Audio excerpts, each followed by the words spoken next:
Welcome to the family office. Planning for the people who matter most. Yeah. So anyway, that's interesting. So it's switching gears to kind of close this out today. Here's, I think, the biggest job that I think all of us can have or do have. I don't say all of us can have. I think this is the biggest job that all of us have already. And we talked earlier about, self-development and things like that. But, the number one killer of people when they get older is following. And interestingly enough, I was just having a conversation with my mom about this a couple weeks ago because she fell walking her dog and she's 78. I went, Mom, you realize that? And she's like, yeah, I had an eggplant coming out of my hip. That's how swollen it was. I went, dang, wow. Mom, you're crazy. I said, but you're good, right? She's good. She didn't break anything. But I'm like, or fracture anything. But I'm like, Mom, you realize that if you break your hip, you are now 6 months away from dying. Yeah. She said, but why? What else? I said, because you can't move anymore. And I'm a big fan of Dr. Peter Attia. I know you are as well. And a couple other doctors on YouTube or internet, which I listen to. I don't listen to regular medical doctors anymore because I think they're all full of, you know what? And they're all liars. But anyway, the number one biggest thing, obviously, is relationships for longevity, but not falling. And things like that, and maintaining muscle strength and maintaining lean muscle as you get older, and those are the important things. And one of the biggest things that I have been doing really, really lately now that I've added into my protocols, and I love that we're talking about this today, is I have really heavily incorporated all different types of military exercises and all different types of calisthenics, stretching, all those things, because I don't feel any chronic pain. I never have chronic pain. I don't have any of that stuff. Thank God I'm very good in those departments. But I started to feel like my knee was bothering me a little bit. My elbow was bothering me a little bit. And I was like, what the heck? I was like, and again, going back to my normal way of operating, I just couldn't accept the normal. Because if I would have went to a doctor, like a normal doctor, went, oh, you need here's a sick, they would have given me what, Len? Ibuprofen. Prescription. For the pain and all this BS. Yep. So instead, what I did was I changed my leafy green intake and I reduced it a little bit. So I reduced the amount of leafy greens I take in, and I increased a little bit the amount of red meat I eat. And all of a sudden, I noticed these joint pains go away, and I'm like, awesome. Right. And then I do the science behind it. And I was like, all right, cool. I had too much oxalates in my blood, which are leafy greens produce oxalates, which are also hard on your kidneys because you get, the buildups of the oxalates in the joints and all these things. And then when you look at the red meat actually can regrow the tendons and all those things. And by the way, only grass-fed, 100% grass-fed, non-GMO, organic, 80-20 is what I eat. Just if you're out there, I like a little bit more fat. It doesn't taste as gamey as a 15%. But these are the things that people can start, that need to be they ought to be doing now. I didn't know did you know that the deep squat is the OG human sitting or resting position? Meaning your heels flat on the ground. It almost looks like you're getting ready to do a number two, but you're like, you know what I'm talking about? Your back straight. That is the original human resting position. I didn't realize that I couldn't do it. 90 days ago, I couldn't do it. Now I can do it without my back against the wall. And it is absolutely incredible, Len. Like, I was just doing Christmas decorations, so you have to lift big modular heavy crates. And normally you just bend over and lift it. I don't do that. I could deep squat all the way and lift it, and I couldn't believe how easy it is. And most people are going to look at this and go, oh, that's the way you should be lifting all the time. Look, I'm 44. I don't know everything, right?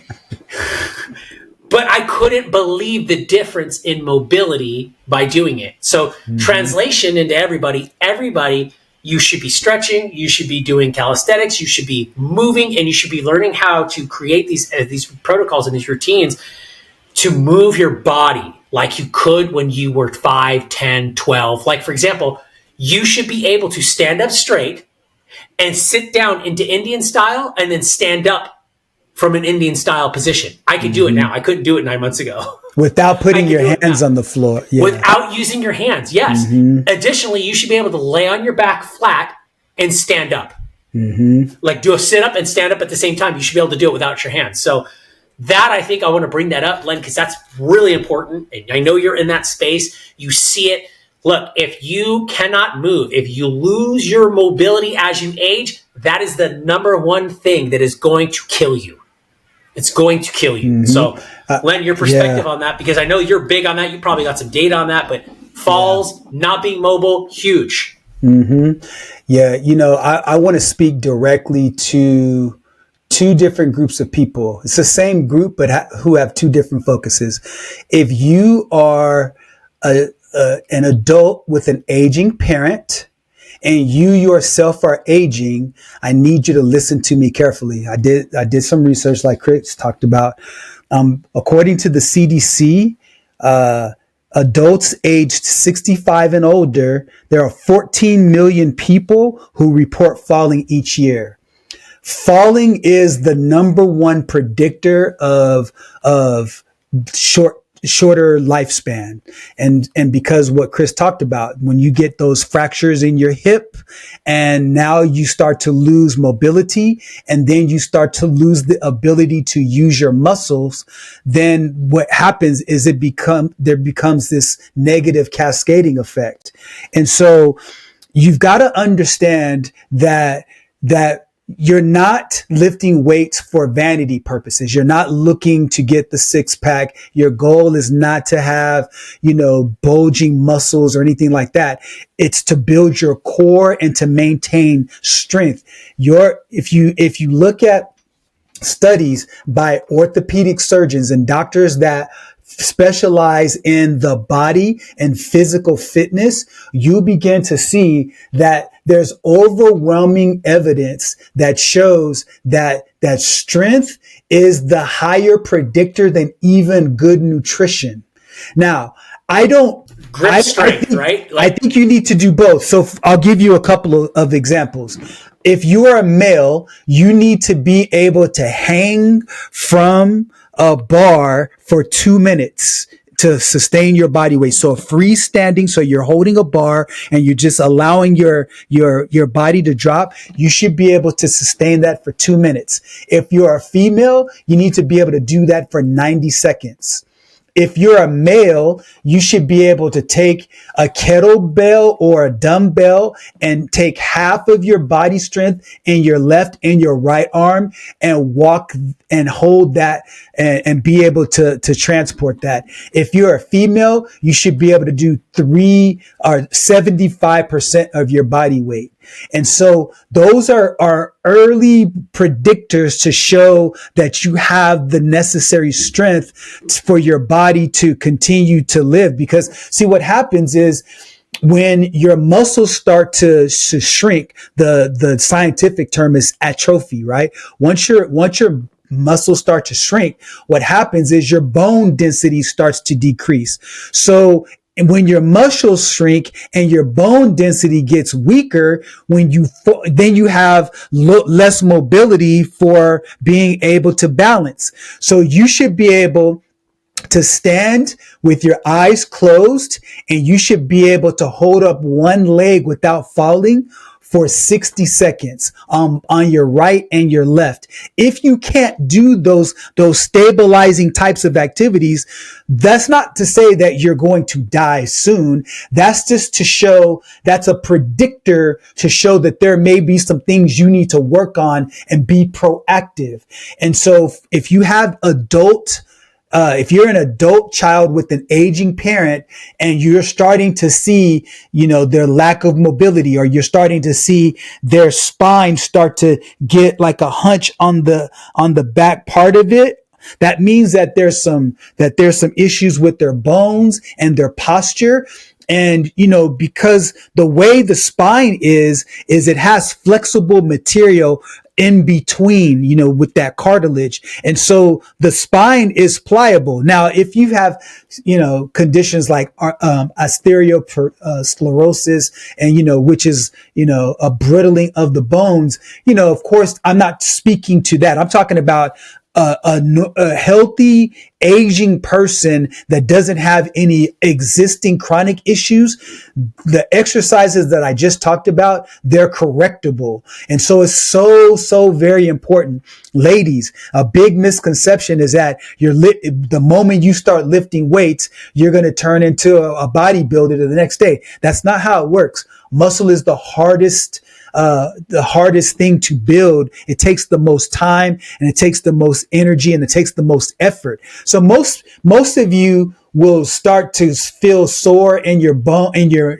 muscles, and then you'll end up quitting. So you don't have to worry about bulking up, so just the main thing is start doing those exercises, doing things like heel toe raises, doing those things, or walking in a straight line where you put your heel in front of your toes in a straight line, like they make people do when they're drunk, the sobriety test. Those all come down to balance. And so if you have good balance, and you have good posture, and you have good muscle strength, you are in a position to uniquely set yourself up for longer life and a higher quality of life while you're living, and you significantly reduce chronic disease. So, this just some food for thought. I really hope that you take that seriously, because studies are getting very, very clear and decisive about the connection between strength and longevity. Yeah, for sure. Movement. It's so huge. And I mean, I can acknowledge it. I mean, I take care of myself, but I'm 44 now, and I can tell you with confidence, it's like I have to do proactive things now. I can't just get up in the morning now and go, yeah. Like I actually have to be proactive about strength training and about all those different things. And I think that it's healthy for you. I think that there's a lot of different therapies and things that happen when you do that and you build, you're building lean muscle, but also too at the same time, look, everyone's got time. Everyone's got a YMCA by them. Take a Chai Chi class. Take a mixed martial arts class. Take a self-defense class. Like, it's so important today to do those things mentally, physically, all those things. There's so much access to it. You have YouTube. You could do routines just by watching people on YouTube for free. Like the amount of information that we have today. But again, people will only go and seek it if they want to. But look, if you have parents, take care of them, get the advice out there. And then for you're eventually going to be that way. So I don't want my kids to have to be burdened by any of that stuff. And let's face it, your health is your wealth, because when you're not healthy or something's bothering you, all you can think about is that thing that's bothering you. You can't think about anything else. So life tends to become very miserable when you're not in good health. So I think that's more important than anything that we talked about today. I think a lot of people would probably find that the most boring thing. I think I find it fascinating, just simply because you won't be able to enjoy all the cool things that you want to do in life or the next 10, 20, 30 years if you're, around with us, if you can. So, take care of yourself, because the more you do, the better you feel, the better you look, and life just becomes very easy, physically anyways, emotionally. I don't know. I agree. We could be full, but outside of that, Len, have a great Thanksgiving. Stay safe. I know we talked about that. It's going to be pretty quiet. I'm actually going to be in New Orleans, so that's cool. Nice. I've never been, so we'll see how that goes. I'm not going there to have a rage or anything like that. Just going there to get away. But that's cool. Everybody have a safe, productive holiday, and wishing you guys well again. If you like this content, this conversations, you could message us, get involved, like, subscribe. Do all those cool things that people do to social media stuff. And with that being said, Len, always a pleasure. I'll see you next week, sir. All right. Have a good one. Bye. Conversation has given you clarity on your next steps. Please share this episode with someone who's walking the same path. Don't forget to like and subscribe so you won't miss future episodes. And remember, planning ahead isn't just prudent, it's an act of care. Thanks for joining us, and we'll see you next time on The Family Office.